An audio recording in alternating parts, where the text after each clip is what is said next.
que son obligados. Pero en cuanto esperamos un poco, tal vez pueden presentarse así muy rápido, una frase o dos frases cada uno, Ah, buenazo, ok. ¿sí? Chévere, ¿quieres eso? A ver, vamos entonces. ¿Quieres Maciel, ahí eso? empecemos.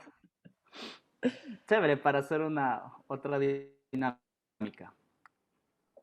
Me llamo Maciel, estudio artes visuales, ya estoy terminando. Y bueno, me interesa, así cogí una clase de curaduría, entonces tal vez cacho un poquito por dónde va. Chévere, gracias. A ver, vamos rápido. Eduardo,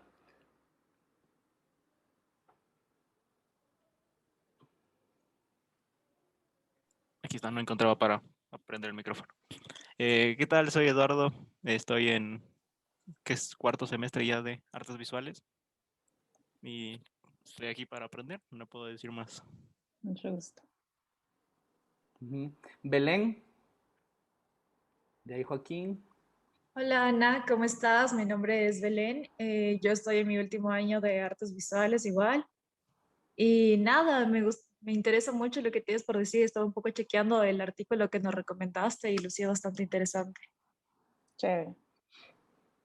Buenas. Joaquín, Melina. Hola, ¿qué tal? Yo soy Joaquín y estoy en tercer semestre de artes visuales.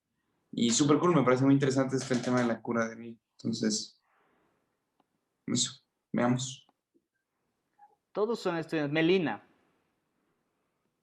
Todos son estudiantes de artes visuales, ya entendí. Sí, Sí, yo también soy estudiante de artes visuales, estoy en mi segundo año. También me gusta mucho el activismo y Paul nos dijo que nos ibas a hablar como que temas de la migración, así que estoy emocionada. Chévere. por ahí tenemos a Ana, que ya le conoces. Ernesto también. Ernesto estudia diferente. A ver. Hola, me llamo Ernesto, sigo interactividad y multimedia, estoy en mi último año y es interesante saber, ¿no? Tratar nuevos temas, ¿no? Entonces estoy interesado por saber lo que vas a exponer. Chévere. Ahí está. Ahí están todos, Ahí ¿no? estamos. Y Sí, poco a más poco o van menos. entrando. Entonces, mira, te explico, ahorita estamos en una clase que se llama Nuevos Medios, ¿ya? En donde es una clase, un laboratorio de creación, en donde estamos desarrollando diferentes proyectos, ¿no? Entonces, Sí. los proyectos nacen de ideas personales, de curiosidades, de reflexiones personales, entonces hay una variedad bastante interesante, ¿no? Entonces, yo encuentro que hay varios temas que los que has trabajado en tus proyectos que hacen eco directo a las curiosidades o a los intereses que tienen en la clase. Entonces, estamos bastante como relacionados en ese sentido. Chévere. Muy bueno. Ok, entonces un poco sobre mí. Yo soy Ana Salazar, como ya saben, y estoy ahorita en Lisboa, que es de la ciudad en donde crecí. Acabo de regresar de 2 meses de estar en Quito. Y yo soy ecuatoriana, pero yo solo conocí el Ecuador en el 2016, que fue también cuando nos conocimos con Paul. Y bueno, les voy a contar un poco y cualquier cosa, dudas que tengan, interrúmpanme si tienen preguntas o quieren hacer algún comentario o escriban en el chat también si es que no quieren hablar en ese momento para no olvidarse. Bueno, entonces Ya. empezando un poco de mi prehistoria, o sea, de antes de saber que existía o que existe el arte contemporáneo, antes de saber que existe la curaduría, porque yo pienso que el arte es un poco, y tal vez ustedes también piensan igual o pueden contradecirme, pero es un poco elitista, un medio bastante elitista que es de difícil acceso. Entonces, yo viniendo desde fuera, viniendo de no haber crecido con arte, viniendo de, no vengo de dinero, me pareció ese acceso difícil, me pareció muy contrastante con lo que yo viví también, porque yo sí fui a una escuela de élite o una escuela en donde la mayoría de las familias venía de mucho privilegio y vi cómo esa desigualdad creaba, bueno, era flagrante, es como o tienes acceso o no tienes acceso. Y para mí la curaduría es un poco eso, es crear acceso, es al contenido, acceso al arte, acceso a la forma, al pensamiento, a la cultura. Y eso es como ¿no? Como una misión para mí de la curaduría. Entonces, cuando era niña y adolescente y así, mis primeras pasiones fueron la literatura y el cine, porque yo creo que con los libros, con las películas, bueno, en realidad con todas las artes, se aprende mucho sobre nosotros mismos, sobre la psicología humana, nuestros lenguajes, nuestras relaciones, nuestras formas de ver el mundo. Y lo que hacen esas obras son analizar nuestros comportamientos y cómo desnudar esos comportamientos. Y así nos identificamos con los otros, nos identificamos por lo menos con una parte del otro. Y esa conexión, que es lo que obras pueden hacer o recordarnos, hace con que sintamos qué es lo que tenemos en común, que tenemos mucho en común, más de lo que nos diferencia. Y por ese momento sentimos, ok, no estamos solos, ¿no? Somos una comunidad. Y esa sensación de comunidad es una necesidad básica nuestra. Y si es que no tenemos eso, va siempre a haber violencia porque no vamos a estar en paz. Y yo digo eso porque yo creo mucho que para cambiar lo de afuera tenemos que cambiarnos primero nosotros mismos. Y bueno, entonces otra pasión mía, y bueno, estoy usando la palabra pasión, pero en realidad es bueno recordar que pasión viene de pati, que significa sufrir, así que no sigan vuestras pasiones, pero otra pasión fue la música. Yo empecé a tocar piano cuando tenía 10 años y toqué mucho tiempo, hasta hice una licenciatura en piano. Y a mitad de esa licenciatura me di cuenta que no quería ser pianista y fue más o menos en esa altura que descubrí que existía la curaduría, que fue en el 2012 o 2013. Y, ¿En bueno, esta foto estás tocando piano? Sí, en esta foto Sí. estoy tocando piano y un bailarín está improvisando. Fue un espectáculo hace algunos años.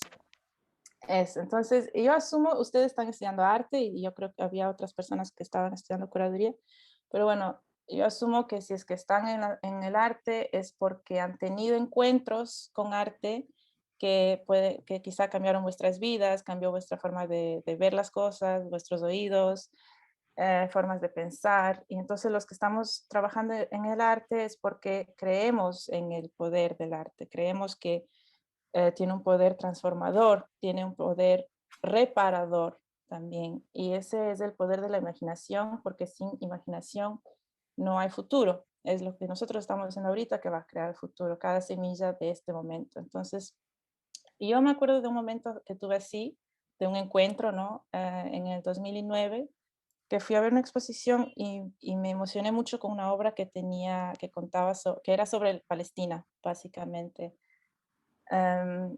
Y no me acuerdo el nombre del artista, me acuerdo en dónde fue y me acuerdo de la obra. Era una instalación así grande. Y mi papá se burló de mí porque yo estaba llorando. Y hay un artista alemán que se llama Christoph Schlingensief, que también era súper activista, si no lo conocen vayan a ver, que decía que se hizo artista para incomodar a gente como su papá. Tal vez yo también para incomodar a gente. Hice curadora para incomodar a gente con mi papá, porque yo sí creo que es muy importante sentir y las sensaciones, emociones, todo eso que reprimimos solo va a llevar a más violencia. Y por eso estaba hablando sobre eso de identificarse y de siempre mirarse. Bueno, entonces, Un dime. paréntesis ahí, tu papá es matemático, ¿no es cierto? Sí, mi papá es Ya, matemático. ya vamos a conversar un poco sobre eso. Pero ya esto fue hace 10 años, 12 años, entonces ya ha cambiado un poquito también a través de mucho trabajo. Entonces, sí, ahí cuando entendí de lo de la curaduría, quise hacerme curadora para poder facilitar este tipo de encuentros que cambien la forma de ver, sentir, pensar. Y también antes de seguir curaduría, y aquí puedo cambiar la foto. Oh, esto está muy difícil. Esta es una alumna mía. Antes de seguir curaduría, yo di clases bastante tiempo en Lisboa. Di clases 5 años y di clases de piano, matemáticas y alemán. Y yo tenía muchos alumnos y eran sesiones siempre 1 a 1, ¿no? Sí se dice 1 a 1, ¿no? Sí. Sí, individuales, ajá. Individuales, eso. que son momentos muy mágicos porque es un privilegio para ambas partes, ¿no? Cualquier cosa que estés enseñando o aprendiendo está totalmente ajustado a ti. Y yo estaba leyendo sobre pedagogía y me deparé con este concepto de flow. Y flow es cuando una persona está en un estado en donde no sientes el tiempo pasando, estás súper concentrada, activa, te esfuerzas. Y ese era como mi objetivo secreto en las clases, era como inducir el estado de flow en los alumnos. Y para conseguir eso tienes que encontrar el nivel exacto de dificultad. No puede ser demasiado fácil porque se vuelve súper aburrido, y no puede ser demasiado difícil porque es frustrante. Entonces, y eso también es lo que se usa, por ejemplo, en videojuegos, para que sea adictivo. Siempre el feedback está ahí, pero tienes como, si consigues esto más, puedes siempre como aumentar. Y eso es lo que yo hacía, yo daba un feedback positivo, esto está haciendo bien, y decía en dónde puede mejorar. Y entonces esto se adapta un poco a la curaduría, porque no se puede masticar la comida para el visitante, para el espectador, pero tampoco se puede usar un lenguaje tan complejo o falta de información, porque si no la persona se va a alienar. Hay un curador que se llama Anders Kreuger, que también del Museo de Antwerpa, que también habla sobre ese nivel de familiaridad de un espectador con una exposición. Entonces, si es que no das puntos de entrada o si nada es familiar, la persona se va a sentir alienada del contenido que estás mostrando. Y para mí es importante pensar en ese equilibrio, no aburrir ni frustrar a la persona que viene. Y uno de mis artistas favoritos de siempre, y siempre será uno de mis artistas favoritos, es Alfredo Jarre, que también habla mucho sobre tener en consideración que no todo el mundo habla el idioma del arte contemporáneo, que sí puede ser, es un idioma profesional, es un idioma profesionalizado. Entonces tiene que haber una mediación, algún tipo de guía, y eso también considero yo, porque yo quiero que gente que no ha tenido acceso en el pasado pueda sacar algo de lo que estoy haciendo, y esa mediación hace parte de la curaduría. Bueno, entonces esta fue mi prehistoria, y después empieza la historia.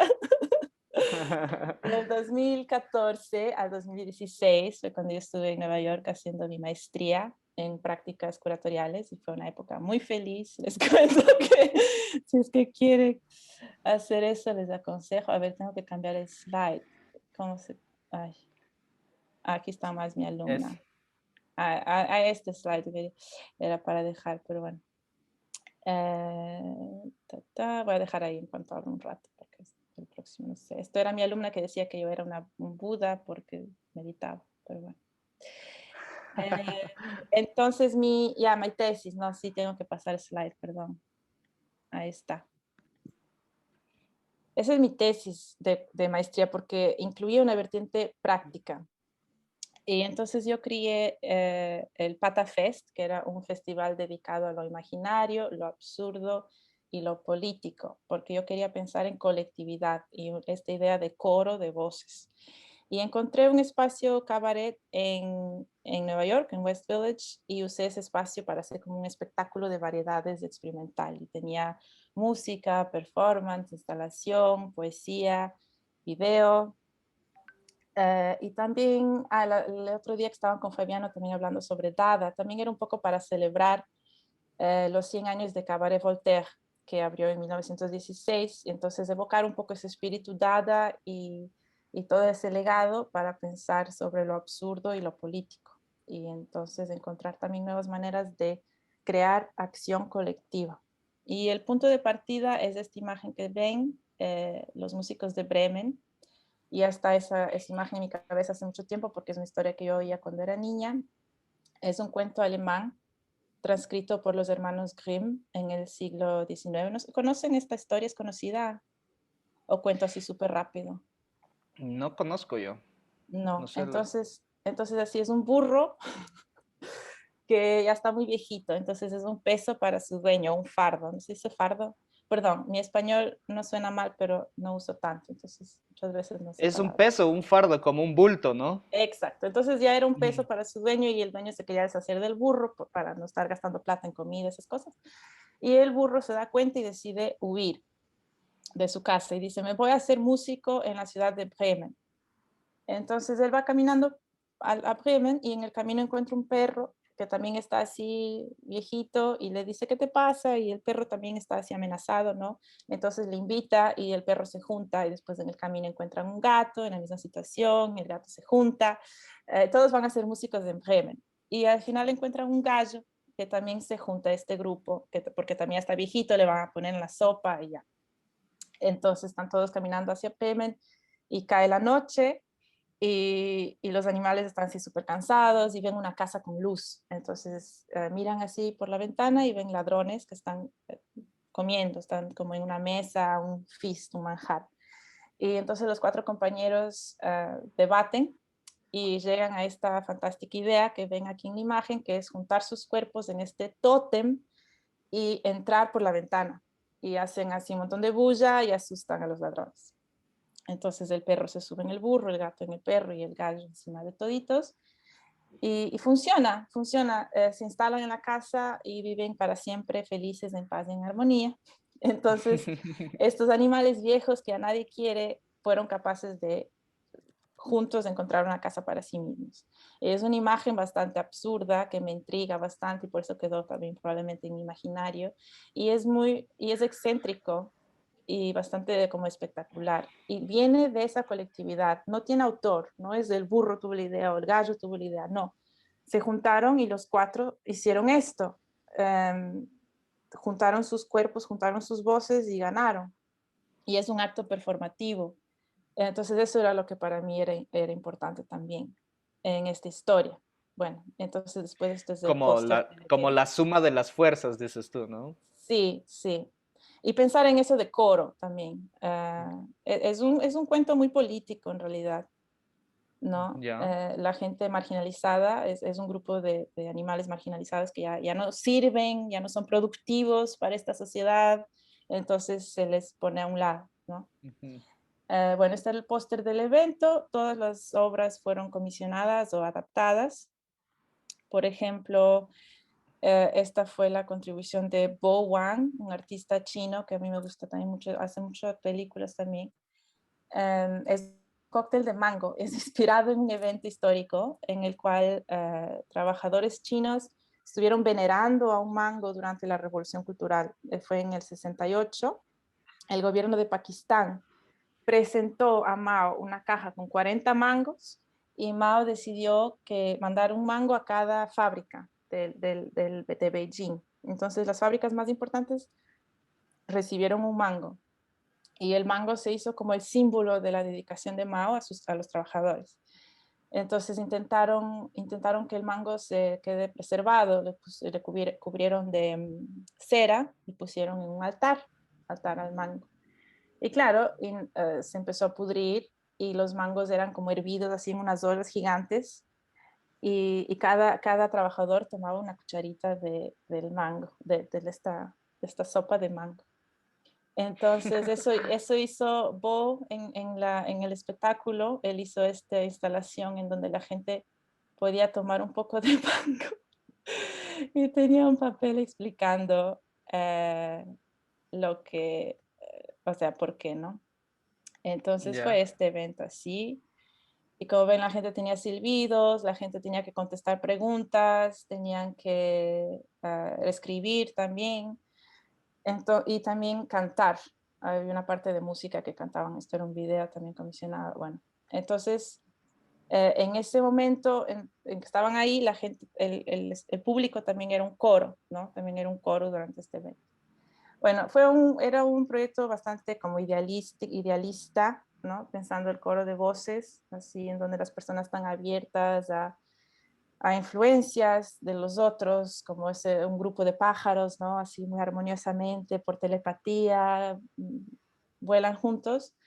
Entonces, esa era un poco la pregunta, ¿cómo agruparnos de esa manera tan pacífica y positiva y armoniosa?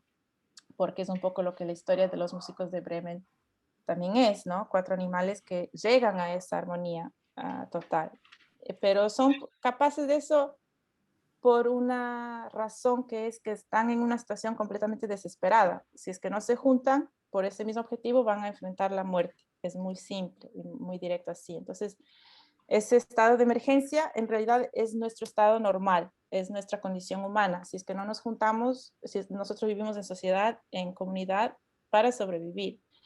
Y hoy también con muchas cosas, la crisis climática, las guerras, es un estado de crisis permanente en realidad y necesita respuestas inmediatas. Entonces, ¿cómo generar acción colectiva?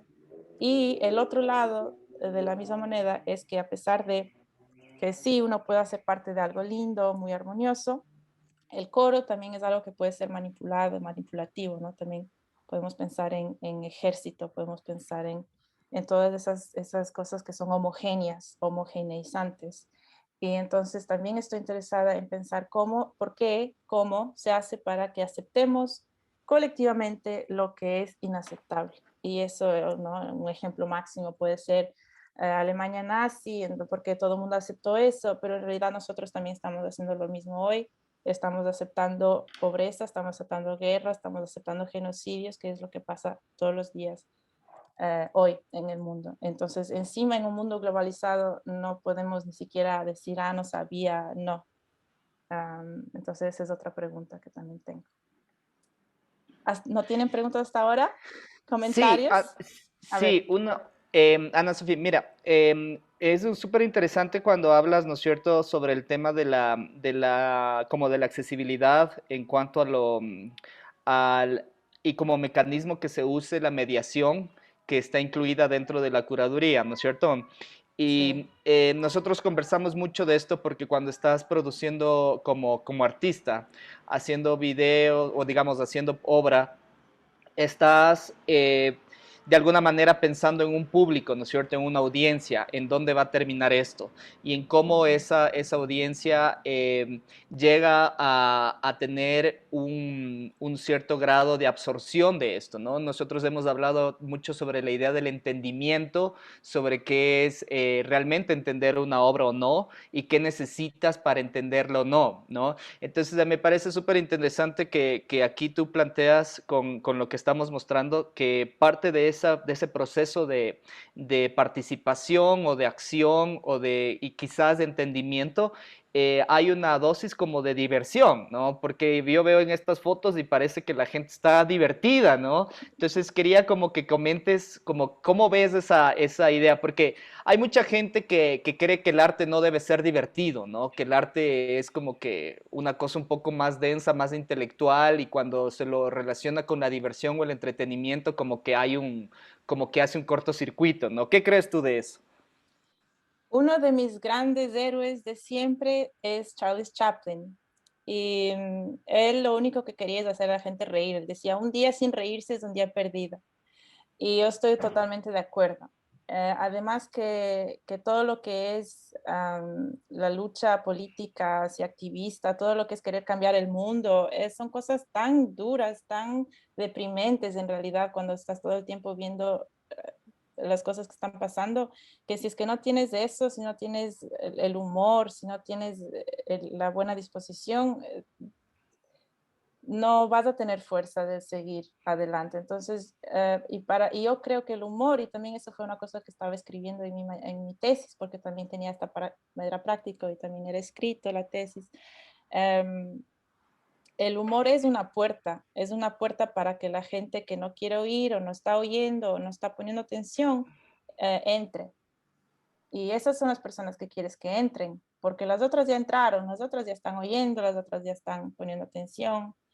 Las otras ya están yendo a galerías, ya están yendo a museos, ya están oyendo charlas, ¿no? Entonces, ¿cómo haces con que la gente...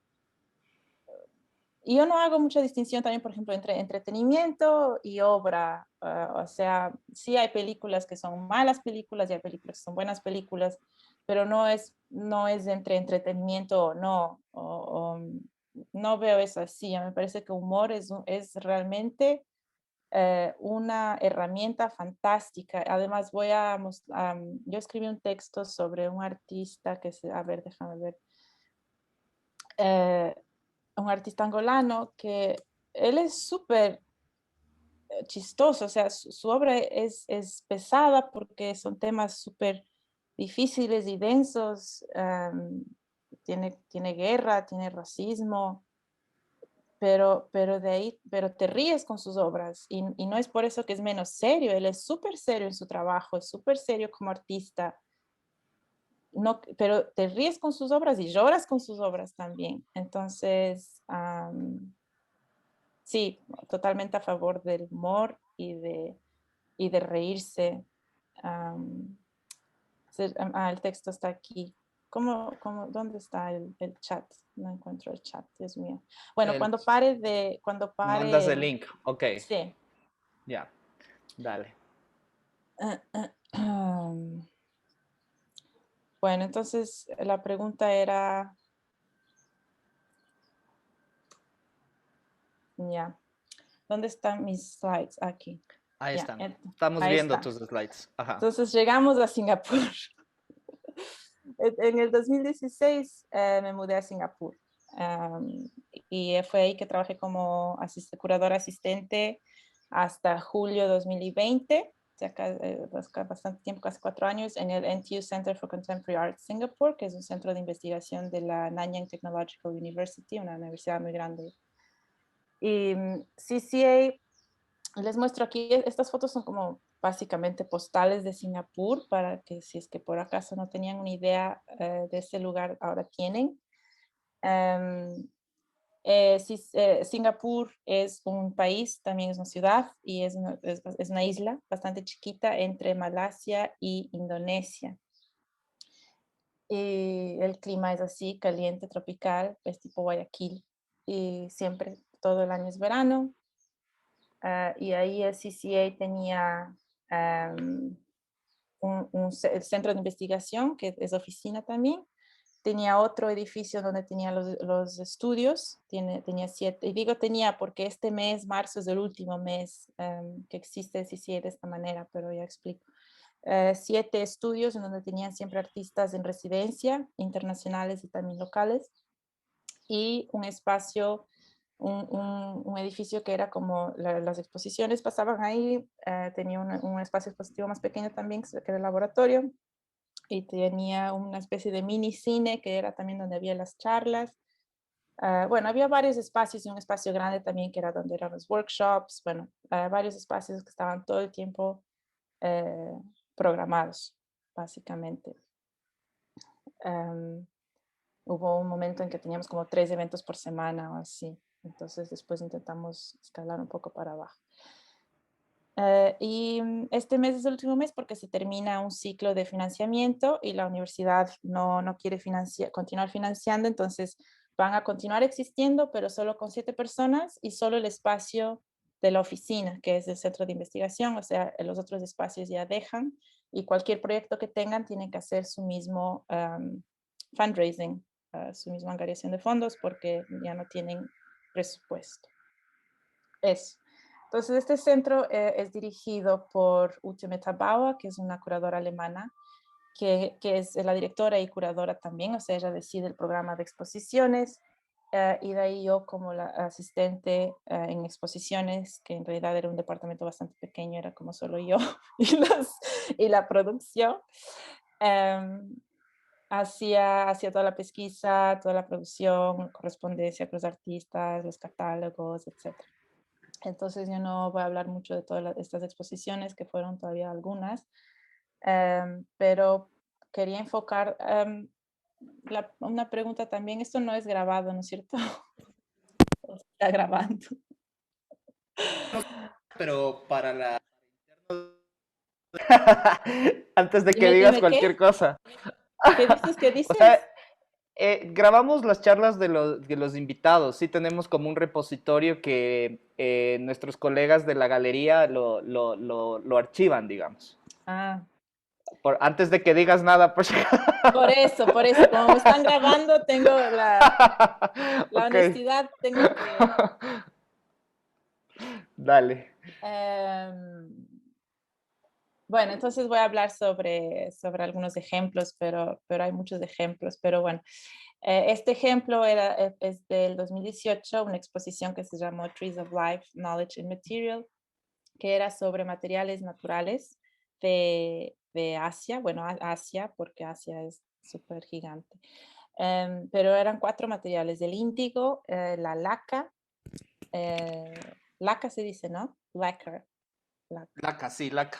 pero la laca natural, no, no química. Ujú. Ratán y la seda, porque la seda, los animales, los bichos de seda comen mulberry, que también es de... Entonces era para pensar sobre el conocimiento que está dentro, sí, biológicamente dentro de esos materiales y también en su contexto social, en su contexto geopolítico y histórico de estos materiales. Entonces, aquí tengo algunas fotos de la exposición.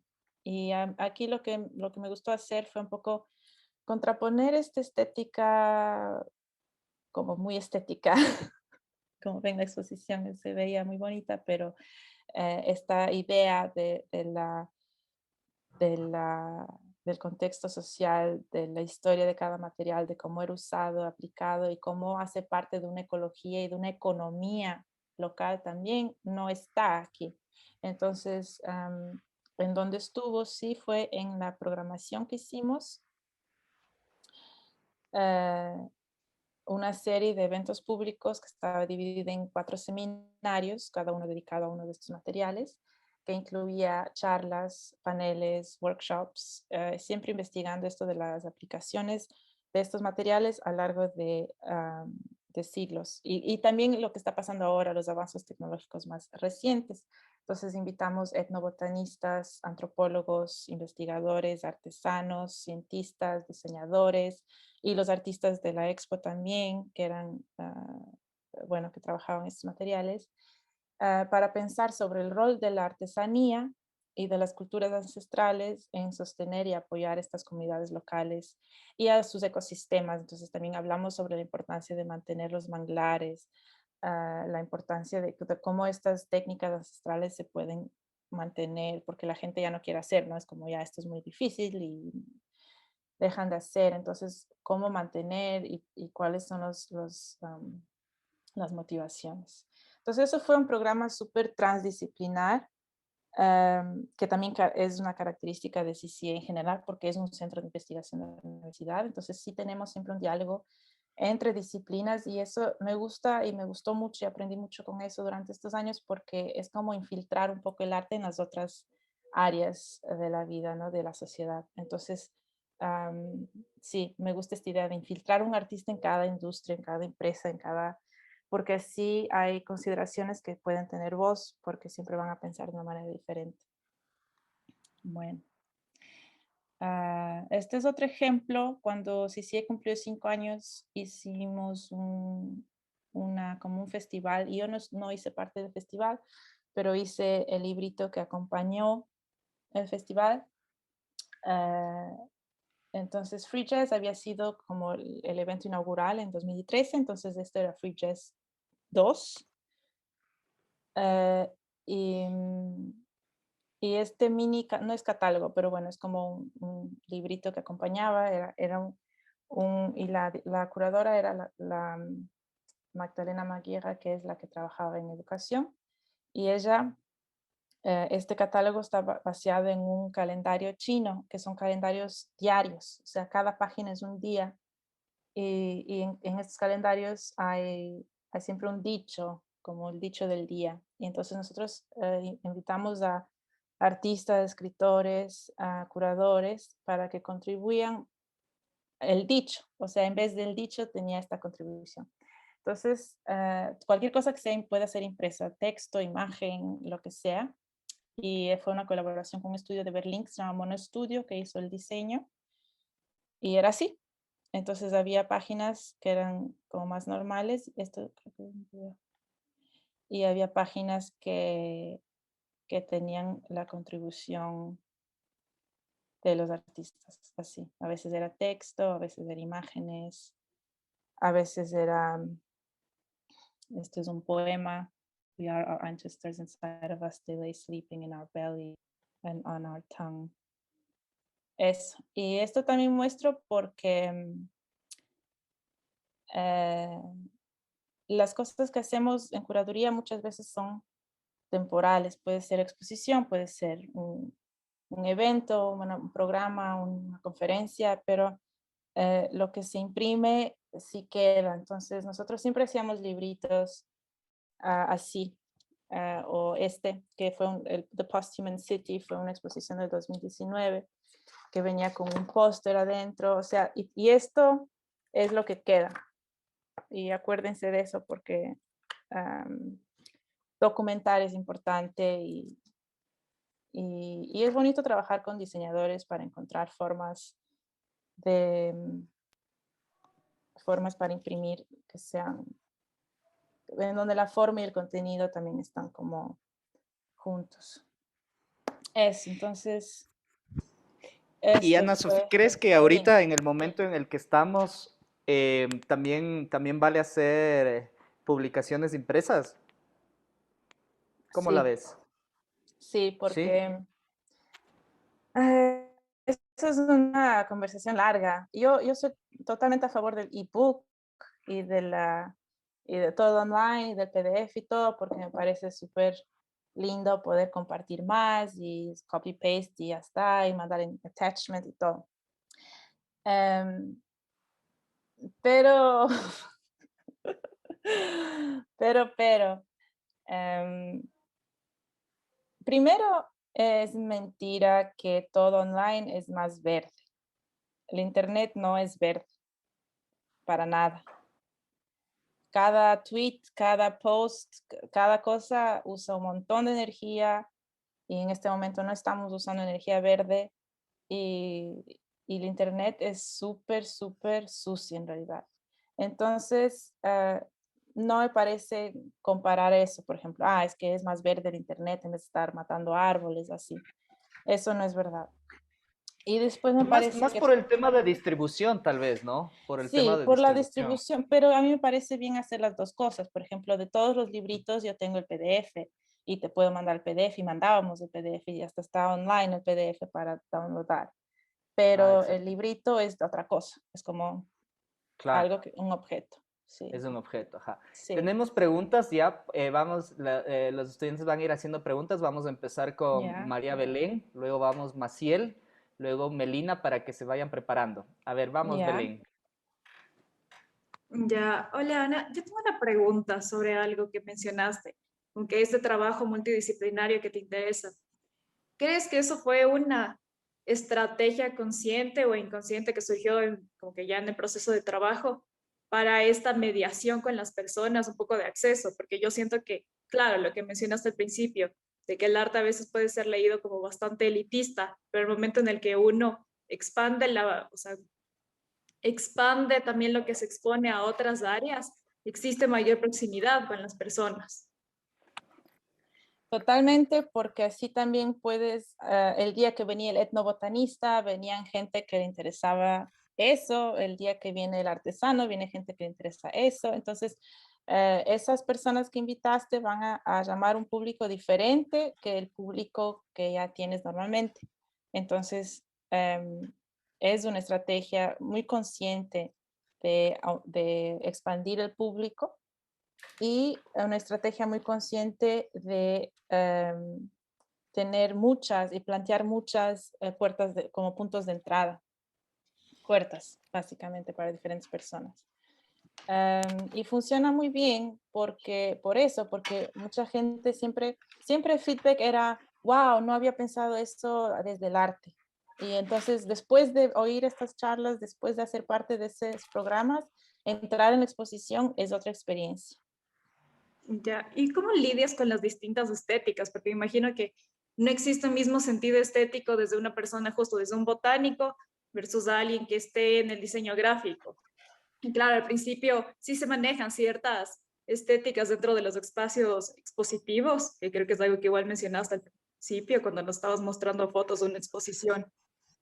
Sí. Bueno, nosotros teníamos mucha suerte de que el presupuesto era bastante alto y podíamos siempre, o sea, el CCI trabajaba o trabaja con temas umbrella, no sé cómo se dice, un tema que junta todas las exposiciones, residencias, temas de investigación, etc. Y los primeros 3 años, del 2003 al 2017, era Place Labor Capital, y a partir de 2017 trabajó con Climates, Habitats, Environments, que era para pensar sostenibilidad, la crisis climática, etc. Pero no era tan limitante, ¿no? Esto es un tema gigante, se puede hacer muchas cosas con eso. Y el presupuesto permitía que el espacio del expositivo sea siempre totalmente cambiado. Nosotros pensábamos las paredes, las luces, los colores, los muebles, todo. Entrabas y cada vez era totalmente otra experiencia, otro lugar, otro espacio. Y eso era una ventaja muy grande. Realmente pensar en que cada decisión va a influenciar cómo la persona va a vivir la exposición y esa experiencia. Entonces, ¿de dónde venía? De las estéticas. Nosotros no pensábamos en eso, de la estética del botanista o del diseñador gráfico. Nosotros simplemente tenía que ver con la exposición, tenía que ver con las obras de arte que íbamos a mostrar y la forma como se montaba la exposición y cómo se dibujaba el espacio. Y muchas veces colaboramos con una diseñadora de espacios, una exhibition designer, para pensar todas esas cosas. Y era siempre solo desde el arte, desde las obras, desde el concepto curatorial. Trabajamos con un diseñador gráfico que hacía la identidad de la exposición, que dibujaba todo lo que era carteles o los libritos estos, o sea, lo que sea. Y nunca pensamos en qué estética le va a gustar a quien sea. Era como, Cada persona, claro. es desde el arte, tenemos un lenguaje, es una institución, ¿no? Hay un lenguaje institucional que ya se viene creando con los años, y tienes tu voz y vas a usar esa voz y esa estética. Y la verdad es que sí, como institución, seguía siendo alienante para mucha gente, ¿no? Porque sí, sigue siendo una institución de arte contemporáneo. Y también que tal vez con lo que dijiste antes, ¿no? Que la mediación puede ser esa forma también de lidiar, ¿no? Con esa multiplicidad de públicos, ¿no? Chévere. Ok, entonces, ¿por qué no avanzamos al siguiente proyecto? Y después vamos en este orden, ¿no? Maciel, Melina, Joaquín, para Eduardo, para hacer preguntas. Bueno. Sí, voy a saltar aquí unas cosas. Este proyecto del Museo for the Displaced es como uno de los proyectos más grandes, ¿no? Sí. Bueno, entonces voy a pasar ese proyecto porque iba a decir otras cosas, pero después puedo pasar a eso otra vez. Entonces, eso, Museum for the Displaced es el proyecto en donde estoy trabajando ahorita.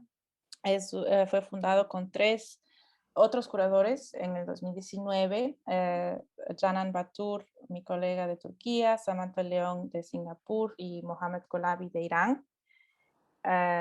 Y los 4 hemos conversado muchísimo sobre cuáles son nuestros objetivos como curadores en el contexto actual, ¿no? De esta constelación geopolítica que vivimos, y si es que realmente estos temas nos interesan y nos preocupan, cómo podemos hacer más. Entonces el MFD es una parainstitución básicamente cultural, social, para traducir experiencias de desplazamiento forzado y facilitar diálogos sobre estos temas que son bastante complicados. Y la idea es crear una red comunitaria así transnacional.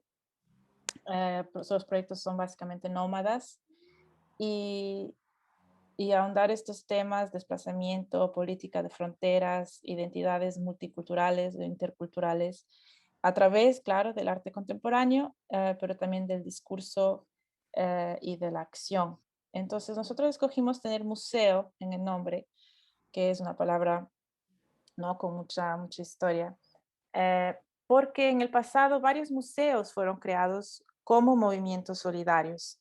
Artistas se juntaron por una causa, por ejemplo, para el Museo de Solidaridad Salvador Allende en Chile, que fue fundado en el 91, todavía existe, o el Museo por Palestina, que fueron artistas que se juntaron por Palestina en 1978, crearon una colección que después no sobrevivió, fue destruida. O el Museo contra el Apartheid, que empezó en 93, tiene una historia increíble. Este Museo contra el Apartheid dio la vuelta a todo Japón, dio, bueno, un montón de exposiciones por el mundo de esa colección que iba a ser un museo. Entonces eso pasó, no sé por qué en estos años 60, 70, 90, se juntó una colección, artistas donaron obra y esa colección era como la semilla para un museo que después o pasaba o no pasaba, ¿no? Muchas veces no pasaba, no existía después del museo. Bueno, por eso, pero también queríamos hackear ese poder que tienen los museos con M mayúscula, ¿no? Nuestra praxis tenía que ser subvertir la propia estructura de ese museo, que en realidad es una estructura creada por naciones con poder para controlar narrativas culturales. Entonces nosotros la pregunta que planteamos es cómo apoderarnos, cómo apropiarnos de esas narrativas nosotros mismos. Entonces con el MFT queremos también crear puentes en donde no existe, ¿no? Entonces nuestra estructura nos permite a nosotros movernos entre este mundo internacional del arte y otros lugares más específicos y trabajando con personas que están en situaciones de desplazamiento forzado, juntarnos con periodistas, antropólogos, ONGs y otros. Y un poco esa idea de lo transdisciplinario también. Y sentimos que esta es como una respuesta, ¿no?, a lo que está pasando ahorita. Hay más de 70 millones de refugiados en el mundo. Las causas son, claro, la guerra y la pobreza extrema, pero cada vez más también la crisis climática. Hay islas enteras en el Pacífico que van a desaparecer. Entonces, nosotros como MFT queremos estar no solo a par de esas realidades, pero también enfocar que los programas puedan abordar esos temas así seriamente y a largo plazo.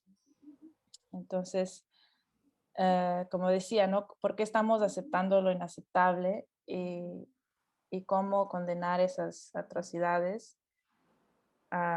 Porque nosotros como seres humanos tenemos tanto potencial de cooperación, tanta abundancia y que podemos disfrutar, ¿no?, en esta tierra, y aún así permitimos que billones de personas vivan en miseria total. Entonces es un poco decir, no tiene que ser así y pensar qué hacer. Entonces en noviembre de 2020 lanzamos nuestra asamblea, la primera asamblea. Esto es de un workshop de Jonas Stahl, que se llamó Chronicles of Displacement. Tuvo el apoyo de CCA cuando ya no estaba trabajando ahí, y del Goethe Institut de Singapur. Y fue un programa online en donde juntamos personas de diferentes, que trabajan en diferentes temas, y claro, de la cultura y de los derechos de los migrantes, periodistas, políticos también, artistas, activistas, y todo esto fue, la base era Singapur. O sea, invitamos a mucha gente de Singapur y de la región del sudeste asiático, porque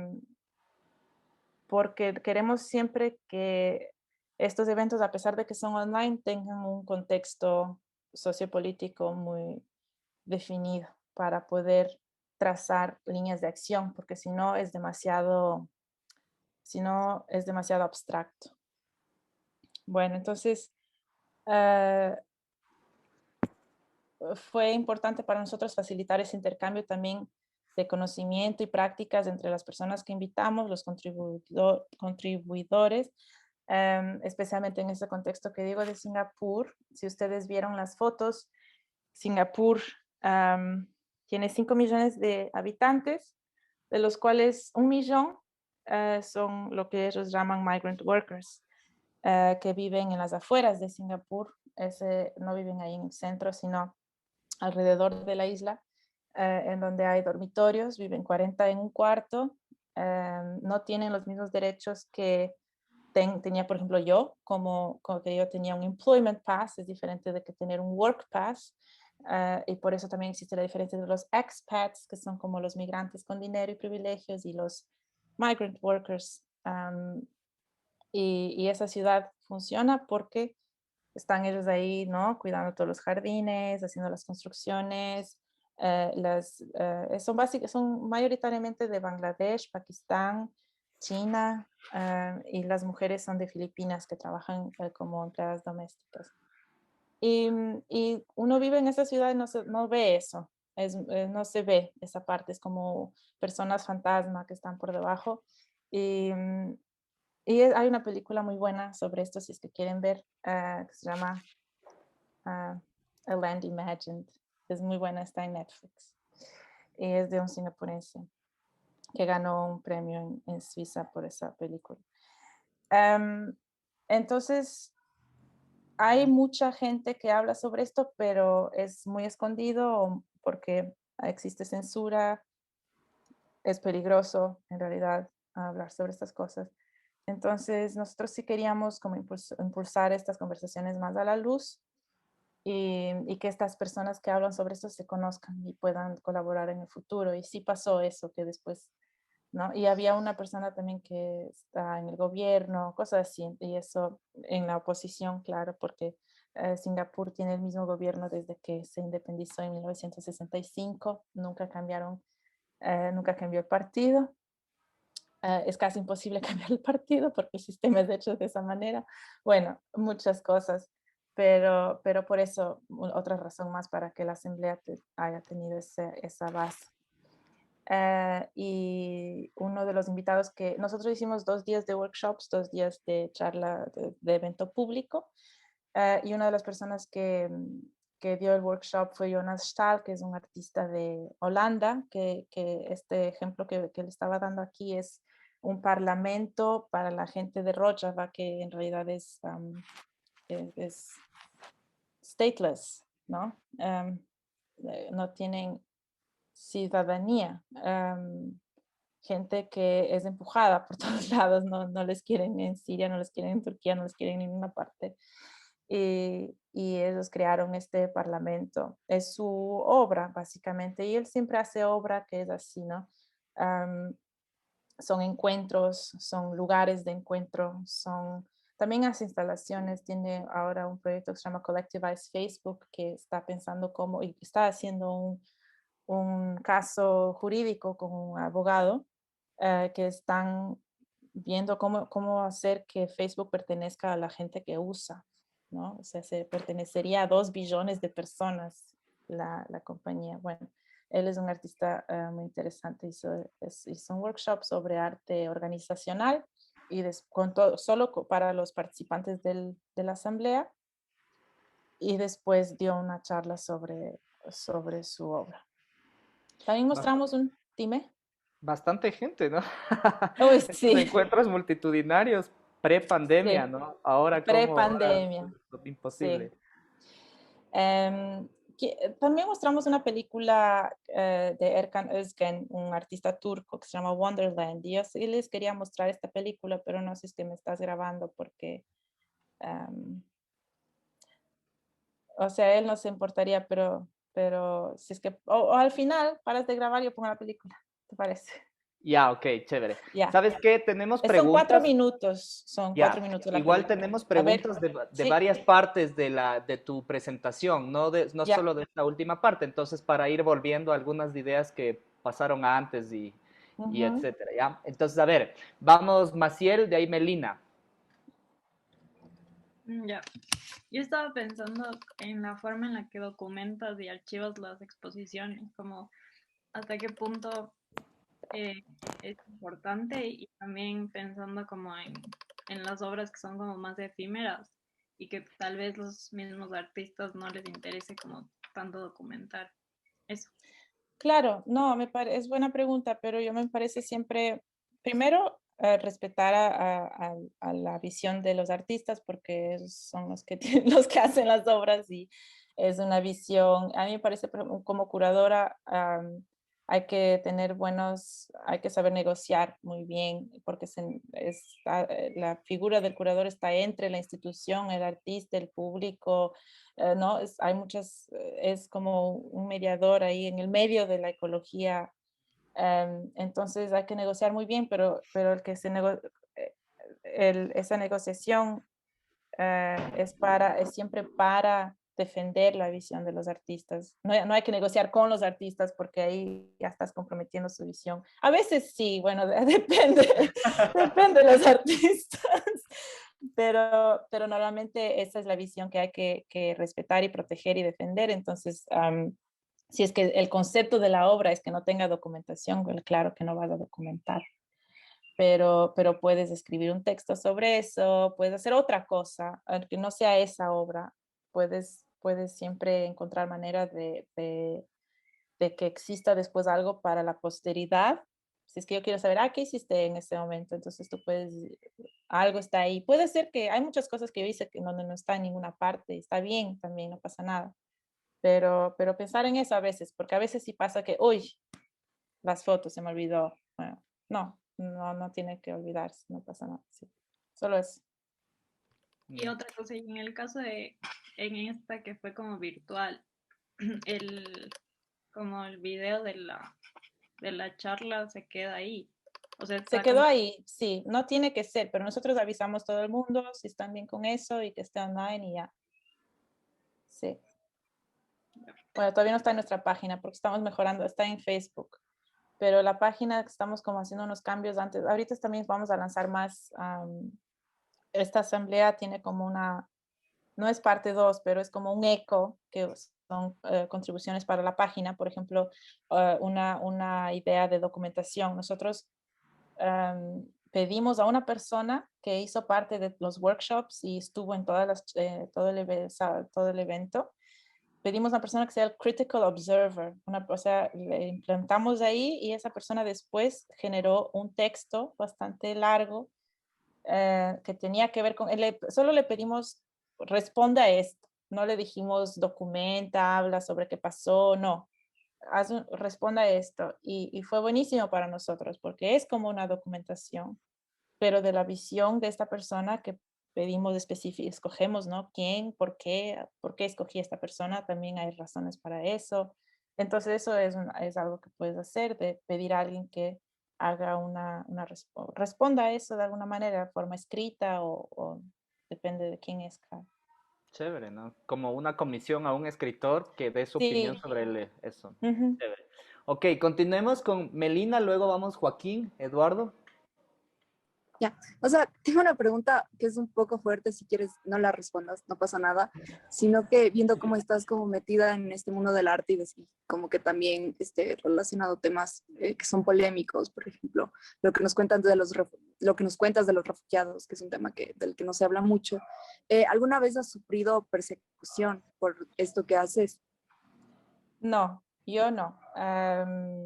Conozco gente que sí, y eso es la ventaja de estar en el arte también muchas veces. Por ejemplo, como CCA, la universidad está protegida. Todo, si es que eres un cine o lo que sea, que vas a mostrar una película, en Singapur tienes que dar la película a una agencia del gobierno que va a decir sí o no, ¿no? Y como universidad, como es todo educacional, no nos preguntan, no nos pedían eso. Y en el arte tenemos esa ventaja, no somos periodistas, o sea, los gobiernos normalmente es como, solo arte, no es nada, no va a tener consecuencias en el mundo real. Entonces, eso es una ventaja. También es como malo, porque es como verdad que no tiene consecuencias en el mundo real, entonces es grave. Pero también es una ventaja porque puedes hablar de ciertos temas que normalmente sería más peligroso hablar. Muchas gracias por responder. Sí, hay como esas. Vamos con Joaquín. Hay como esas obras también que inclusive pueden traficar cosas que son prohibidas de traficar, ¿no? Ujú. Hay obras que incluyen estupefacientes, cosas, y como están dentro de la obra de arte, viajan nomás, ¿no? Ok. ¿Qué dices, Joaquín? Ya, chévere. Yo tengo una pregunta así como, porque mencionaste al inicio de la clase que el arte digamos, complejo y sobre todo el arte, digamos, contemporáneo es difícilmente aceptado por todos, ¿no? Y sabemos que el arte es para todos. Y te quería preguntar como que una pregunta así compuesta. La primera es, ¿tú qué opinas acerca de justamente que el arte es para todos realmente? ¿Y tú qué crees que debería ser, digamos, la educación en las escuelas hacia el arte? Porque, digamos, vemos mucho acerca de la educación superior en cuanto al arte, pero siento que no se le presta tanta atención digamos, a la educación primaria. Sí, contestando primero a la segunda parte, hay varios métodos pedagógicos que utilizan mucho el arte en la preprimaria, primaria, hasta siempre, como el Montessori o otros así, exactamente porque tiene una capacidad gigante de aumentar tus capacidades cognitivas, hay muchos estudios que muestran que quien aprende música después es bueno en matemáticas, cosas así, ¿no? No tiene que ser, pero entonces a mí me parece muy importante tener arte en las escuelas, en la educación, pero bueno, eso es eh, casi una creencia más que más que un facto verídico, pero siempre me da mucho dolor cuando veo que quitan siempre todo lo que es arte, música, quitan eso para poner más otras cosas que después igual la gente, o sea, no es por ahí. Y lo bueno de estas otras pedagogías en donde ni siquiera te dan una nota o es menos competitividad y es más sobre qué es lo que te gusta a ti, qué es lo que te interesa, qué es lo que... Porque para que tú estés ahí estudiando algo durante mucho tiempo, tiene que interesarte, tiene que gustarte. Entonces, ahí en esos lugares permiten que sean los niños quienes escogen qué hacen, ¿no? Más o menos, o sea, no 100%, pero un poco así. Y que el arte es para todos. Sí, Eso es difícil. es para todos, pero no quiere decir que esté ahorita organizado de una manera que sea para todos, pero de ahí todo el mundo entiende música, todo el mundo entiende, eh, y puedes hablar de arte y de artistas muy complejos con personas que nunca han oído nada de arte. Y hay un ejemplo que yo doy muchas veces de Alfredo Jarre, porque es mi amor.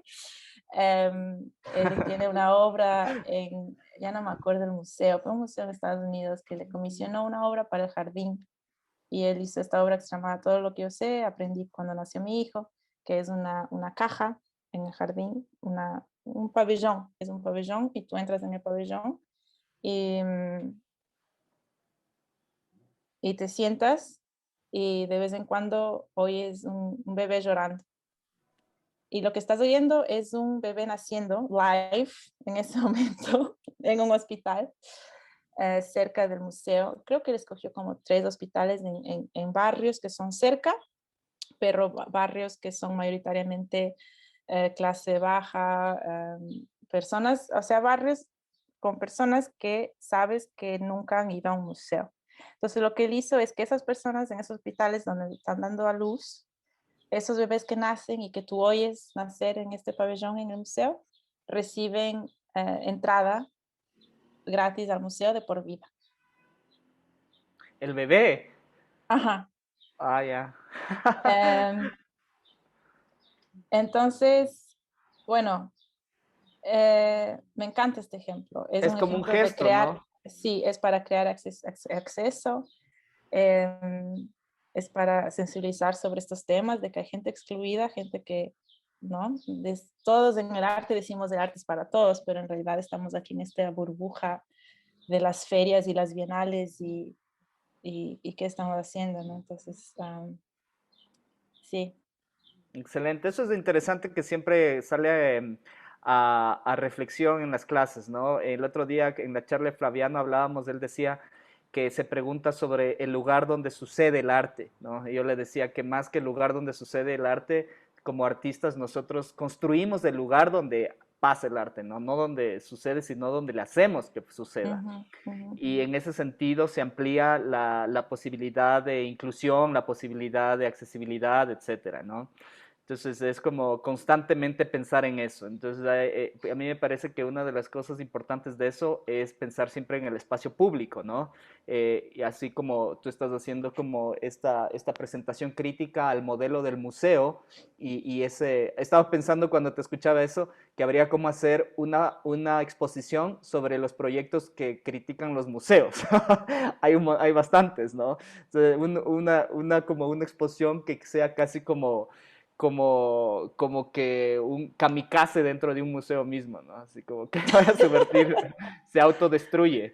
Pero ya son décadas eso, décadas de institutional critique. Y Claro, el artículo que leyeron de Helen Molesworth también habla mucho de eso, ¿no? Que estuvieron décadas criticando los museos y por fin alguien hizo algo.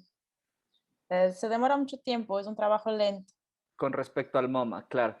Ya, entonces continuamos, vamos a continuar con Eduardo y Ernesto, las Ya. preguntas para ir como cerrando. Ok, hola Ana, buenos días. Hola. Yo tenía una pregunta en plan más como que enfocado a un poco un ámbito más personal. Y es que en el mundo del arte, los artistas alguna vez tenemos que ciertas limitaciones y tenemos que de cierta manera sacrificar algo para a veces lograr un cometido, una obra y tal. Entonces mi pregunta es, ¿tú qué has tenido que sacrificar en el caso de que lo hayas hecho? Wow. He tenido que sacrificar todas las otras posibilidades de Ana de este mundo, ¿no? Porque así es, o sea, escoges una cosa y ya no escogiste todas las otras posibilidades. Y yo, infelizmente, sí pienso a veces sobre eso. Pienso, ¿qué hubiese sido la Ana cineasta? ¿Quién hubiese sido la Ana pianista? Pero de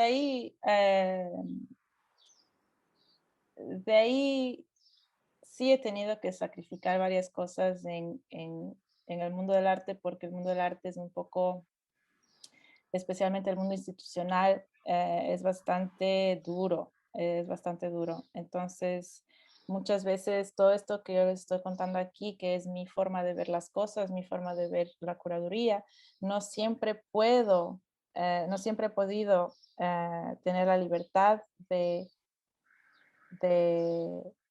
o no siempre he podido negociar todo lo que quise negociar. Eso es así, pero es así, o sea, por eso se llama negociación. Esa pregunta es chévere, ¿no? Porque uno piensa a veces que cuando te haces artista solo puedes ser artista, pero en realidad puedes ser más cosas, ¿no? O sea, no es necesario, puedes, digamos, ser artista y ser otra cosa a la vez, digamos, entrar a estudiar otra cosa, etcétera, ¿no? O sea, Claro. eso siempre es una posibilidad. Y yo lo digo como de experiencia propia, ¿no? Es buena pregunta. Ok, Ya no me hice vamos. baterista.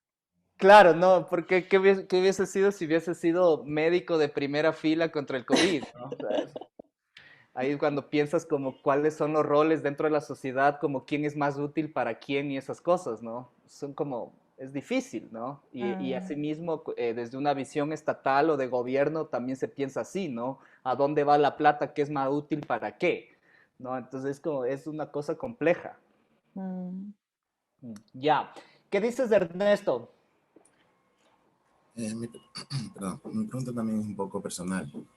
Entonces lo que quería preguntarle es hasta qué punto te involucras en tus obras y si hay alguna en específico que te ha llegado de manera personal y también de manera profesional. Eh, to- mm, este MFT es un proyecto personal, en realidad es un proyecto que está muy, muy como en mi corazón y hemos trabajado desde el 2019 voluntariamente. eh, Y bueno, ¿qué puedo decir sobre eso? Sí, sí me involucro 100% y hasta cuando no es mi proyecto, si es que estoy trabajando en algo, me involucro 100% porque no hay otra, no sé hacer de otra manera. Sí. Esa pregunta es interesante también, ¿no? Porque hay veces en que hay diferentes tipos de involucramientos, ¿no? Ujú, O sea, hay unos involucramientos mucho más emocionales, sentimentales, otros que son con más distancia, digamos, con un ujú, profesionalismo donde dices, ok, yo me meto hasta aquí y lo demás ya no es de mi responsabilidad, ¿no? mm. Otra cosa, me olvidé decir del MFT, es un poco como esa imagen de los músicos de Bremen. Tampoco nosotros somos totalmente horizontales y es muy difícil hacer eso durante tanto tiempo. Somos los 4 cofundadores, co-curadores y así será siempre. Cada uno pone lo que quiere poner, porque encima nadie está obligado, ¿no? No estamos pagando a nadie. O sea, nadie de nosotros, claro, pagamos a todo el mundo que trabaja con nosotros. Em, y, mm, y eso, o sea, es también cómo crear esa horizontalidad. Es súper duro y súper bonito también conseguir eso. Chévere, buenazo. Ok, entonces ahorita, si alguien tiene alguna pregunta más, este es el momento. Si no, creo que podemos ya ir cerrando con unas reflexiones finales. Creo que es súper, por decirlo de alguna manera, saludable las temáticas que tú nos compartes, porque yo creo que son eh, puntos a pensar siempre, independientemente de que trabajes o no en esos temas sociales, digamos, o en un enfoque específico sobre eso, son cosas que tenemos que cuestionarnos siempre en la producción, ¿no? El acceso, la posibilidad de un espacio, ¿no es cierto? Cómo se desarrolla un tiempo, la metodología y etcétera. Entonces, desde esa perspectiva, ¿no? Siempre buscamos que lo que hacemos de alguna manera se distribuya y que se distribuya de una manera ampliada, no únicamente que se distribuya, ¿no? Porque tú puedes poner un post de Facebook pagado y vas a decir, ok, estoy distribuyendo, ¿no? Pero no sabes a quién llega eso, puedes tener números, estadísticas, pero en el fondo no sabes qué es el impacto. Y yo creo que lo que nos has presentado tiene que ver mucho con ese impacto, ¿no? Con qué es lo que queda dentro de esta producción, de la manera de hacer exhibiciones, de la puesta en escena de un museo, qué es lo que realmente queda, qué es lo que se filtra en la cognición de la persona y cómo hay mecanismos para que ese filtrado, esa filtración funcione mejor que otros, ¿no? Entonces ahí es cuando viene como estas perspectivas críticas, ¿no? Hay que hacer esto porque si no queda mucho en este grupo burgués, en esta élite, como en esta burbuja. Entonces, buenísimo. Yo también soy fan de Alfredo Yar. compartimos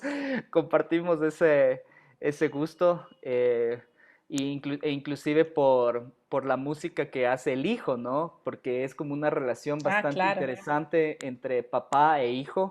Siempre hay como él dice que aprendió muchas cosas cuando nació el hijo. El hijo es como que toda una devoción al papá, utiliza las fotos para hacer las portadas de los discos, etcétera.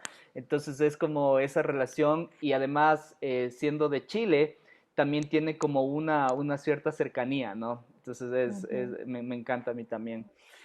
Entonces, bueno, quiero también agradecer a quienes han estado presentes. Por ahí tienes unos mensajes en el chat, no sé si los ves, No, tengo que de hacer profesores, este es colegas. el último slide que muestra Estaba cómo Ana se María, ve te leo desde si la quieres. Ahí veo, Ya, espera, estaba chat. por ahí Ana María. Ah, Eso, ya, que dice, dice, tiene que qué ir a bellos clase. proyectos, tengo que ir a clase. Ajá. También estaba Carlos, que Carlos es profesor de pintura, es pintor. También por ahí estaba un rato Byron, que decía, Byron está en la galería y dando clases también, y es quienes están archivando estas charlas, entonces la charla estará en la página de la Galería Q, que es nuestra galería. Y también le veo a Teo, Teo que está por ahí, que creo que sí le conoces al Teo, Sí, que le conozco también al es Teo. profe, sí está aquí también, y algunos Chévere. amigos que de afuera, ¿no? Ana, está Santiago, ahí le veo a tu hermana. Está mi Entonces, hermana. muchas gracias. Gracias Entonces, por venir. ajá. Entonces, bueno, muchas gracias a ti por la charla, igualmente a las personas que se han conectado. Mira, les mando aquí mi email. Cualquier pregunta, mándenme a mi email. Eso, y los links que decías, si quieres, tal vez nos puedes compartir, porque igual este chat queda Sí. grabado como un archivo y podemos recurrir a ese archivo cualquier Chévere. momento. Este es el texto del artista que utiliza humor. Y ese es mi mail, sí. Y sigan MF Displaced en Instagram. Buenazo. Por ahí ya tienes una invitación para hacer una charla en la Universidad Rusa. Fantástico, clases pero en ruso. En inglés, creo. No, Tú que eres políglota, puedes hacer y ahí a medias. aquí les mando mi newsletter. Suscriban a mi newsletter que es gratis y es una vez por semana. Ahí está. Ok, chévere. Bueno, entonces, muchas gracias, Ana. Te mando un abrazo. Espero que Muchas estés bien ahí. gracias. Abrazo a todos. Un Espero que les haya placer. servido. Un aplauso. Muy Muchas chévere gracias. los proyectos. Gracias. Entonces, Bueno. llegamos hasta aquí. Nos vemos el lunes con la clase. Ya saben ahí los deberes de sonido. Cualquier cosa estoy pendiente del email. Ya, gracias. Chao. Ok, Ana, gracias. Chao, chao.